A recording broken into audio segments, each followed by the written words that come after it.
आत्मीय भाइयों एवं बहनों, प्रणाम। कैसे हैं आप? अच्छे ही होंगे, स्वस्थ होंगे, व्यस्त होंगे, मस्त होंगे, स्वाध्याय सत्संग कर रहे होंगे और चिंतन मनन के लिए एकांत के क्षणों का उपयोग कर रहे होंगे। इन्हीं उपयोगों और समय के प्रयोग के साथ हम आपको पढ़कर सुना रहे हैं महापुरुषों के अविस्मरणीय जीवन प्रसंग भाग 2, वाङ्मय 51, लेखक पंडित श्रीराम शर्मा आचार्य। महापुरुष के अविस्मरणीय जीवन प्रसंग पृष्ठ 1.31 से टॉमस मोर के बारे में, जो फांसी के तख्ते पर हंसता रहा, फांसी के तख्ते तक हंसता रहा। ये जानते हैं टॉमस मोर के बारे में। साथियों, अपराध किया है मैंने और सजा भी पाई मैंने, पर बेकसूर दाढ़ी यूं ही मारी जा रही है। ए भाई जल्लाद, थोड़ा ठहरो, फांसी को अभी तो 20 मिनट बाकी है, तब तक इस दाढ़ी को तो अलग कर लेने दो। इतना कहते कहते उसे हंसी आ गई। जल्लाद भी अपनी मुस्कान न रोक सका, पर साथ ही उसे कौतूहल भी कम न था इस व्यक्ति के अजीब व्यवहार पर, जिसके आगे मौत खड़ी थी। निश्चल कर्मयोगी की तरह उसे तब भी जीवन के आनंद और हास्य से अनुराग बना रहा, जब जिंदगी और मौत के बीच कुल 20 मिनट का अंतर था। हंसते हुए जिया और फांसी का पंदा गले में डालने तक दिल लगी करता रहा। वह था अंग्रेजी का प्रसिद्ध विद्वान टॉमस मोर।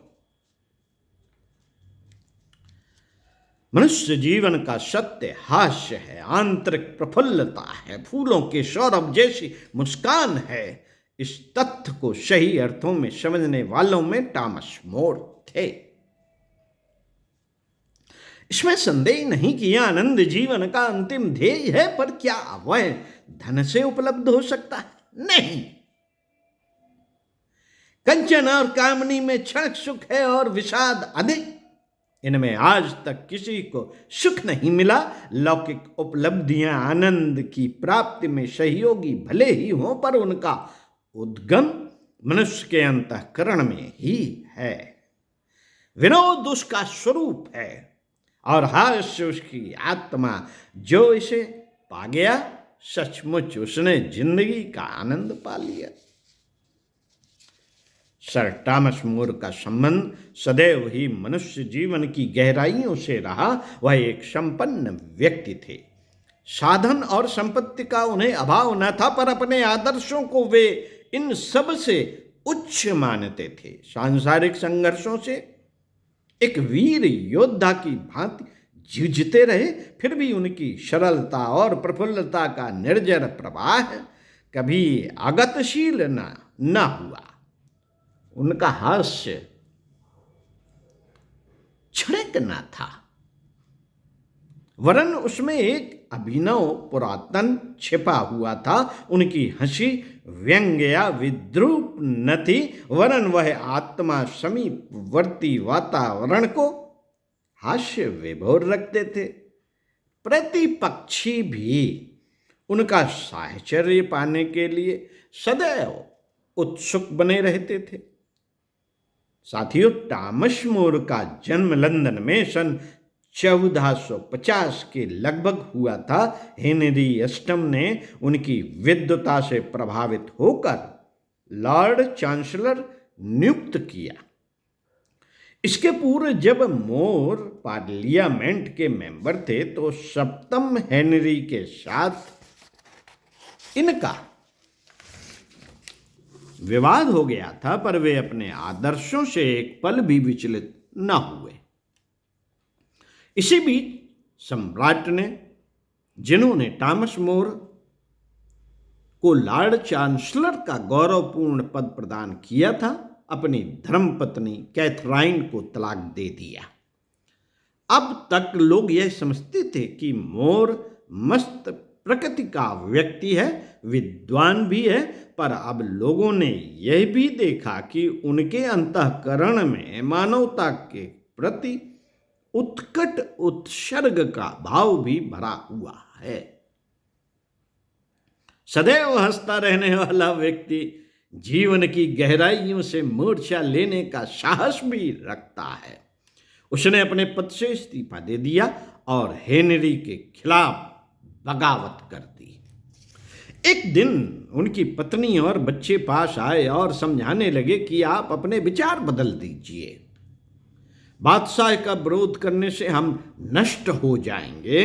बच्चों की सुरक्षा की आशंका ने एक बार मोर के हृदय को द्रवित किया, पर दूसरे ही क्षण वही सरल मुस्कान प्रस्फुटित हुई। मोर बोले, बच्चों, मुझे फांसी की सजा हो जाएगी तो दूसरे लोग यही तो जान लेंगे कि संसार में इंसानियत की कीमत बड़ी है।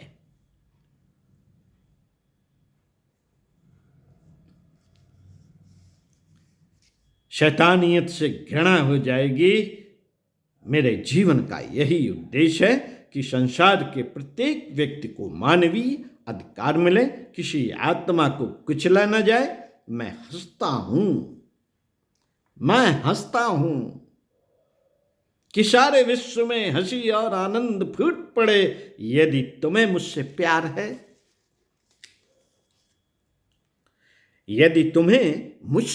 है, तो जाओ और यह निश्चय कर लो कि मेरी मौत के बाद मानवता की रक्षा के लिए तुम भी वही रास्ता पकड़ लोगे जिस पर मैं चल रहा हूं।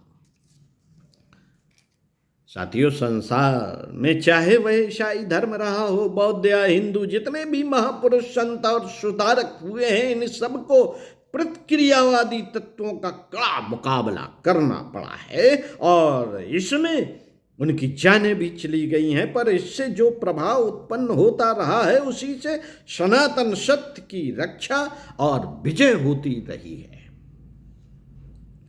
जिस युग में इस तरह की हलचल नहीं रही, उसी में बुराइयां खड़ी हुई और बुराइयां बढ़ी। इसलिए सनातन आदर्शों के लिए क्रांति का नियम भी सनातन ही है। टॉमस मोर ने उसी पथ का अनुसरण किया और परिणाम भी वैसे ही निकले। टॉमस मोर लंदन की मीनार में कैद कर दिए गए। महापादरी फिशर जैसे महान व्यक्ति भी मोर के साथ इस धर्म युद्ध में बंदी बनाए गए और उन सबको मौत की सजा दे दी गई। जीवन भर, साथियों, जीवन भर कठिनाइयों से दिल लगी करते रहने वाले व्यक्ति के लिए यह कसौटी का समय था। कहीं वह आदर्श छिन्न हो गया होता तो न उसे अंत में देवत्व प्रदान किया जाता और न लोगों को मानवता के प्रति आत्मोत्सर्ग की भावना में विश्वास रह जाता। मोर एक वीर की तरह जीवन संग्राम में उतरा था, एक वीर की तरह, कायरों की तरह रुकता, डरता, झिझकता और सिसकता हुआ नहीं। उसने अपनी उन्मुक्तता को अंत तक बहाल रखा। जल्लाद ने उठी हुई कुल्हाड़ी रोक दी। मोर ने बड़े मजे से दाढ़ी बनाई, मानो उसे किसी बारात में जाना हो। दर्शक इस अनोखे मानसिक संतुलन पर मुग्ध थे। उन्हें मोर के प्रति प्यार और पुलक उठती थी। विवश तो वे सिर्फ इसलिए थे कि राजाज्ञा के उल्लंघन की उनमें शक्ति न थी। पर टॉमस मोर, उसके चेहरे में तब तक वही मुस्कान, वही विनोद स्थिर था जो संपूर्ण जीवन उसका सहयोगी रहा।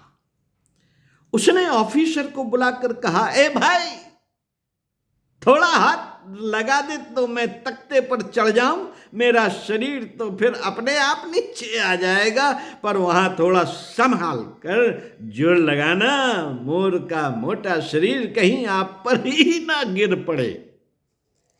हंस पड़ा जल्लाद भी। जल्लाद भी हंसा और उसकी जब कुल्हाड़ी छूटी तब टॉमस मोर भी हंसी के बीच था। टॉमस मोर की मृत्यु हो गई, पर वे दुनिया को बता गए कि मनुष्य को कठिनाइयों, आपदाओं और मृत्यु जैसी विभीषिकाओं में भी हंसते रहना चाहिए। Keep smiling, always keep smiling. जीवन अनंत है। ओम शांति शांति। इन्हीं चिंतन मनन के क्षणों को गुजारते हैं टॉमस मोर के साथ। ओम शांति।